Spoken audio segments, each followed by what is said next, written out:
शनि केतु और चंद्र कंजक्शन को हम लगातार विचार कर रहे हैं और इस वीडियो में अब चर्चा करेंगे सप्तम भाव के लिए। अगर आपका धनु लगन का चार्ट है तो कुछ इस प्रकार से आपको ये कंजक्शन नजर आएगा सातवें घर में। यहाँ पे इनकी जो स्थिति बन रही है वो मिथुन राशि में बनेगी और मिथुन राशि एक ड्यूअल साइन है। ड्यूअल साइन होने से यहाँ पर आपको ये ध्यान रखना होगा कि बुध की स्थिति वास्तव में कैसी है और अन्य कौन कौन से ग्रहों का यहाँ पर प्रभाव है, क्योंकि ऐसा कंजक्शन मैरिज या रिलेशनशिप के हिसाब से आपको उतना अधिक सूट नहीं करेगा। ऐसा कंजक्शन है तो बहुत ही ज़्यादा आपका जो जीवन साथी होगा वो आध्यात्मिक हो सकता है, वो काफ़ी धार्मिक हो सकता है। कहीं ना कहीं जीवन साथी के आने के बाद में आपका थोड़ा आध्यात्मिक या धार्मिक झुकाव भी बढ़ सकता है। ऐसे में मैरिज को लेके बहुत ज़्यादा नीरसता, मैरिज को लेके बहुत ज़्यादा देरी होने की संभावना हो सकती है।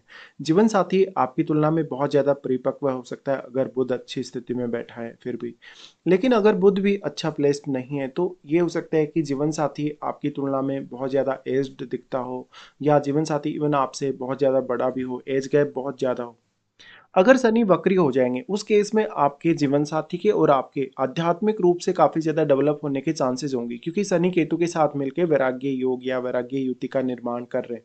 दूसरी तरफ शनि यहाँ चंद्रमा के साथ मिलकर विष दोष का भी निर्माण कर रहे हैं और केतु और चंद्रमा के यहाँ होने से ग्रहण दोष का भी निर्माण हो रहा है। ऐसे केस में जो आपका जीवन साथी है उससे आपको बहुत ज़्यादा अलगाव जैसी स्थिति, डिटैचमेंट जैसी स्थिति या एकदम से जो फीलिंग है उनमें कमी नज़र आ सकती है। ऐसे में आप अपने जीवन साथी के साथ अपने रिलेशनशिप में बहुत ज़्यादा निरस्ता जैसी स्थिति देखेंगे। आप एकदम से डिटैचमेंट जैसी स्थिति देखेंगे और भावनात्मक रूप से आप अपने जीवन साथी से जुड़ नहीं पाएंगे। ऐसे में अगर आप मैरिज को एक बहुत ही प्रैक्टिकल रिश्ते की तरह देखते हैं तो आपके लिए ज़्यादा अच्छा हो सकता है। ये कंजक्शन अक्सर आपके रिश्तों में बहुत ज़्यादा असुरक्षा जैसी स्थिति, मन में बहुत ज़्यादा भ्रम की स्थिति डेवलप करेगा। साथ ही साथ आपका जो जीवन साथी है वो बहुत ज़्यादा ओवर थिंकिंग करने वाला, जीवन के प्रति बहुत ज़्यादा निराशावादी या उदासीन हो सकता है।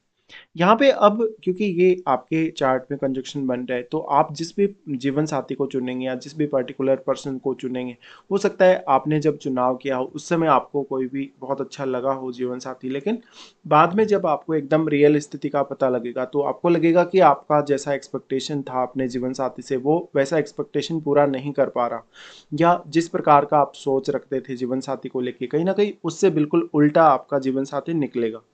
ऐसे में क्योंकि ये सप्तम भाव में कंजक्शन बन रहा है तो सबसे ज्यादा तो ये कंजक्शन जीवन साथी की पर्सनैलिटी, उनके व्यवहार को प्रभावित करेगा। हालांकि आपकी लाइफ में भी इसका बहुत बड़ा रोल होगा। देखिए ऐसा कंजक्शन बनेगा तो आपका जीवन साथी बहुत ज़्यादा ओवर थिंक करने वाला, बहुत ज़्यादा निराशावादी हो सकता है। साथ ही साथ वो भावनाओं को कहीं ना कहीं व्यक्त करने में बहुत ज़्यादा कठिनाई महसूस करेगा।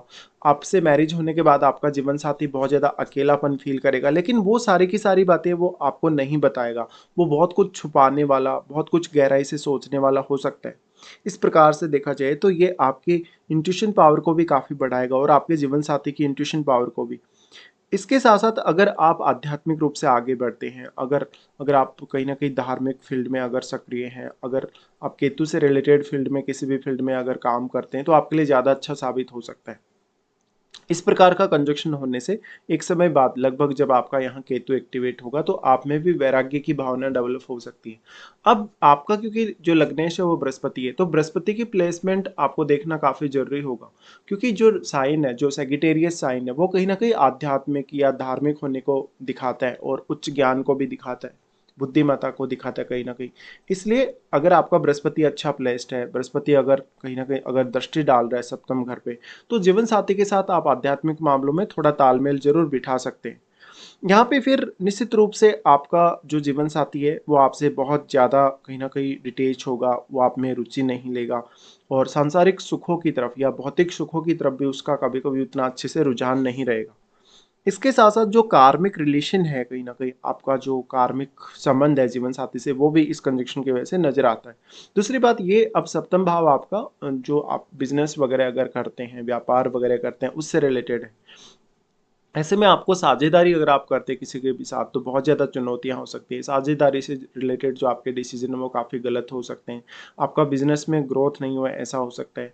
साथ ही साथ आपके कार्यों में बहुत ज़्यादा रुकावटें रहेंगी और आपको बहुत ही ज़्यादा सही निर्णय लेने में काफ़ी ज़्यादा कठिनाई का अनुभव होगा। अगर शनि वक्री नहीं हो तो शनि आपको आगे बढ़ने की प्रेरणा दे सकते हैं। अगर शनि काफ़ी ज़्यादा स्ट्रॉन्ग बैठे हो तो शनि आपको डिले भी करेंगे।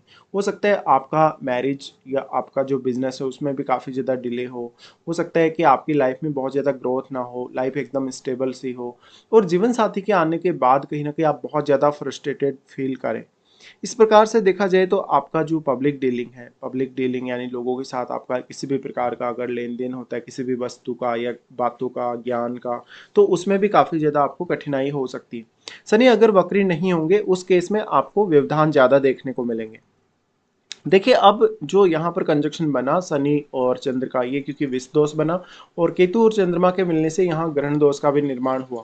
इस प्रकार के कंजक्शन की वजह से अक्सर आपके लिए जो रिलेशनशिप है वो तो बहुत ज़्यादा चैलेंजिंग होता ही है, लेकिन आपके लिए डिसीजन लेना, सोचना, विचार करना वो भी बहुत ज़्यादा चैलेंजिंग हो जाता है और आपके लगन में ऑलरेडी राहु भी स्थित होंगे। राहु के स्थित होते हुए आप स्वयं को लेके बहुत ज़्यादा ऑब्सेस्ड हैं। लेकिन जब आप दूसरों की बात करते हैं, आपकी लाइफ में जो भी लोग आपसे जुड़ते हैं, अगर उनकी बात करते हैं तो उनका फ़ायदा आप बहुत ही ईज़िली उठा सकते हैं। इस कंजक्शन की वजह से जब हम शनि चंद्र कंजक्शन को देखते हैं या केतु चंद्र कंजक्शन को देखते हैं तो दोनों को अगर अलग-अलग करके देखा जाए, दोनों को अगर अलग-अलग प्रकार से कारकत्व के हिसाब से देखा जाए तो शनि चंद्र कंजक्शन में जातक बहुत लंबे समय तक सोचता है, विचार करता है, लेकिन वो फाइनल फैसले तक पहुँचते-पहुँचते बहुत ज़्यादा समय लगा देता है। तो वो काफ़ी ज़्यादा लेट हो जाता है, उसको काफ़ी डिले हो जाता है जिससे उसका कार्य रुक सकता है, कार्य में व्यवधान आ सकता है या जिस प्रकार से वो किसी भी पर्टिकुलर कार्य को करना चाहता है उस प्रकार से उसका कार्य पूर्ण नहीं होता। बट जब केतु चंद्र कंजक्शन की बात आती है तो स्थिति बिल्कुल डिफरेंट होती है। केतु चंद्र कंजक्शन में आप जो भी सोचते हैं, विचार करते हैं, कहीं न कहीं क्योंकि आपकी जो फीलिंग है उनको केतु ने अपने में समाहित कर लिया, आपके इमोशंस को, आपकी इमेजिनेशन को, इसलिए आप एक परफेक्ट तरीके से सोच नहीं पाते, विचार नहीं कर पाते। कहीं न कहीं आप अटक जाते हैं या कहीं न कहीं भय मन में आ जाता है, घबरा जाते हैं। इस वजह से आपके अंदर कॉन्फिडेंस भी डेवलप नहीं हो पाता। तो ये ज़्यादा चैलेंजिंग है केतु और चंद्र का कंजक्शन। हालाँकि ये कंजक्शन आपको इंट्यूशन पावर अच्छी दे सकता है अगर बृहस्पति आपका बहुत ही अच्छा प्लेस्ड हो, बृहस्पति का प्रभाव यदि सप्तम घर पे हो, तो जीवन साथी के आने के बाद कहीं न कहीं आप बहुत ही अच्छे से अपनी लाइफ़ को हैंडल कर सकते हैं। अब अगर इनकी दृष्टियों के हिसाब से विचार किया जाए तो शनि सबसे पहले आपके दृष्टि डालेंगे नवम घर पे। शनि अगर वक्री होकर ऐसी दृष्टि डाल रहे हैं तो वो आपको आध्यात्म की तरफ काफ़ी तेज़ी से आगे लेकर जाएँगे। आपको उच्च शिक्षा या विदेश यात्रा करने, विदेश में सेटल होने के लिए काफ़ी ज़्यादा प्रेरणा दे सकते हैं।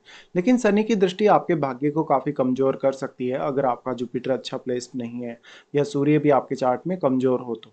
शनि की यहाँ दृष्टि पिता के साथ आपके रिलेशंस बिगाड़ सकती है, लेकिन आप अपने जो भी रीति-रिवाज हैं, धार्मिक मान्यताएँ हैं, आपका जो भी कहीं न कहीं विश्वास है किसी भी परंपरा वगैरह में, उसमें आपका जो विश्वास है या जो भी आपकी परंपराएँ वो और भी ज़्यादा स्ट्रॉन्गली आप फ़ॉलो करने के लिए देखेंगे। शनि का यहाँ प्रभाव पड़ेगा तो यहाँ जो बैठा हुआ ग्रह रहेगा उसके मामले में भी आपके अंदर बहुत ज़्यादा डिसिप्लिन आ जाएगा। तो जो भी ग्रह यहाँ बैठा है वो जिन भावों का स्वामी है, उन भावों के लिए आप बहुत ही अच्छे से सीरियसली मेहनत कर सकेंगे। फिर इनका दृष्टि आ जाता है आपके लगन पर। देखिए वैसे तो देखा जाए तो यहाँ पर केतु क्योंकि साथ बैठे तो सारी एनर्जी को वो अपने में समाहित कर लेंगे, तो इसलिए आपको ज़्यादा मेहनत या हार्ड वर्क करना पड़ेगा सप्तम भाव से रिलेटेड कार्य करने या डिसीजन लेने के लिए।